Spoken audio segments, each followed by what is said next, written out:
Selamat pagi Bapak Ibu Saudara semua yang dikasihi oleh Tuhan. Sebelum mendengarkan dan merenungkan firman Tuhan, mari kita berdoa.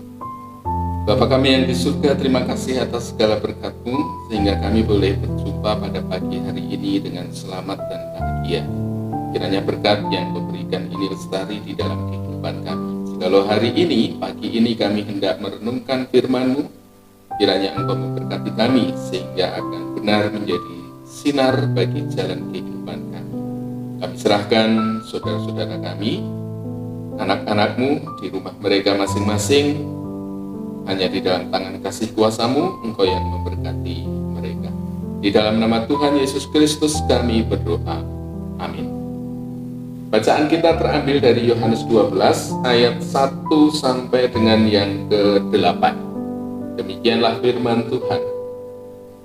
6 hari sebelum Paskah, Yesus datang ke Betania, tempat tinggal Lazarus yang dibangkitkan Yesus dari antara orang mati. Di situ diadakan perjamuan untuk dia dan Maria melayani. Sedang salah seorang yang turut makan dengan Yesus adalah Lazarus. Maka Maria mengambil setengah kati minyak narwastu murni yang mahal harganya, lalu meminyaki kaki Yesus dan menyekanya dengan rambutnya. Dan bau minyak narwastu itu semerbak di seluruh rumah itu.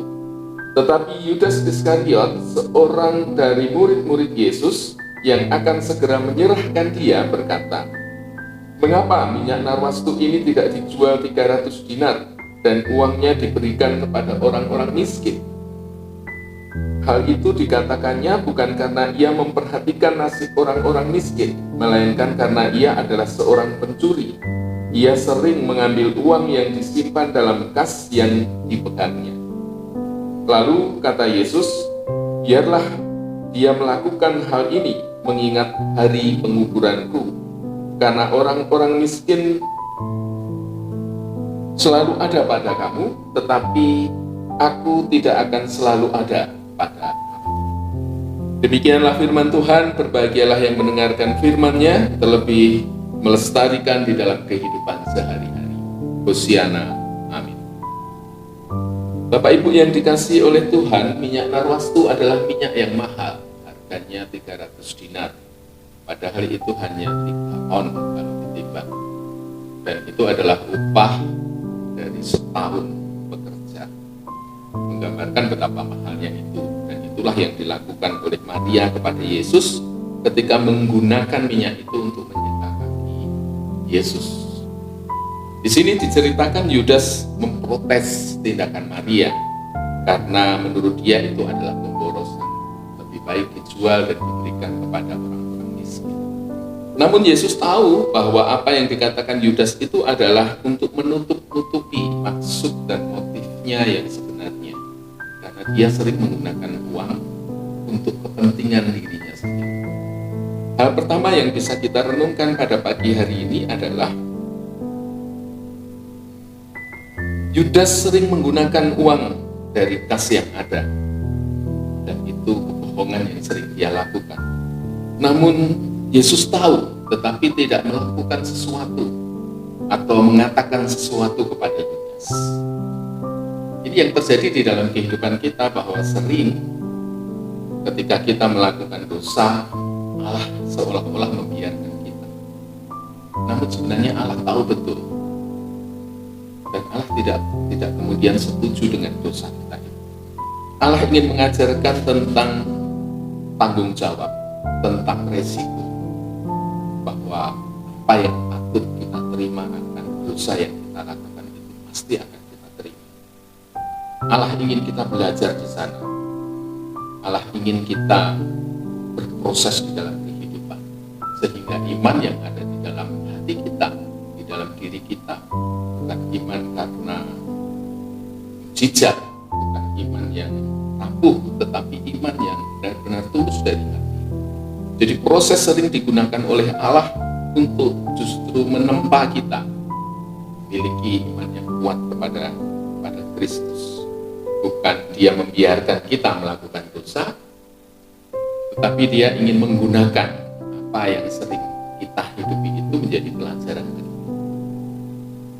Jadi Yesus ingin kita belajar dengan melihat resiko akan apa yang sering kita lakukan, dosa yang kita lakukan, supaya kita tahu, supaya kita menyadari itu.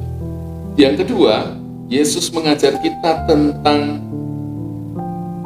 nilai uang, tentang nilai perbuatan. Kita tidak hanya bisa melihat sesuatu dari kuantitasnya saja, tetapi dari kualitasnya. Ini bukan pemborosan. Yang dilakukan Maria itu sesuatu yang unik. Ketika orang itu mencintai, maka memang banyak sekali yang aneh, banyak sekali yang unik. Mungkin itu bisa saja boros, tetapi itu penghayatan akan cinta, penghayatan akan jatuh cinta itu. Jadi Yesus mengizinkan Maria untuk melakukan itu karena dia melihat motivasi yang ada di dalam diri Maria, kebaikan dan cinta kasih Maria. Yesus mengajarkan kepada kita tentang nilai sebuah perbuatan. Kita bisa melihat nilai sebuah perbuatan yang lahir dari iman. Dan ini memang kontradiktif dari perbuatan Yudas. Sering kita menyembunyikan sesuatu dari Tuhan, padahal kita tahu bahwa Tuhan tahu apa yang kita lakukan. Yesus ingin mengajari kita tentang nilai sebuah perbuatan yang harus kita lakukan di dalam hidup kita. Karena kita percaya, karena kita cinta kepada Yesus. Bapak Ibu yang dikasihi oleh Tuhan, mari kita masuki kehidupan ini dengan percaya kepada Allah, karena sering Allah menggunakan kehidupan ini untuk justru memberkati kita. Yang kedua, Tuhan mengajari kita tentang nilai dari sebuah tindakan, nilai dari sebuah kehidupan. Tidak hanya kita melihat bentuknya saja, tetapi juga nilai yang ada di sana. Ketika cinta, kebaikan menjadi nilai di sana, maka itu dilihat baik oleh Allah, dan itulah yang Allah ajarkan kepada kita. Kiranya hari ini kita belajar sesuatu yang menarik, dan ini boleh menjadi kekuatan bagi langkah kita ke depan. Selamat pagi, Tuhan Yesus memberkati kita semuanya. Mari kita satukan hati dalam doa syukur dan doa syafaat kita. Bapa kami yang di surga, terima kasih untuk berkat-Mu pada hari ini, sehingga kami boleh merasakan apa yang menjadi pekerjaan tangan.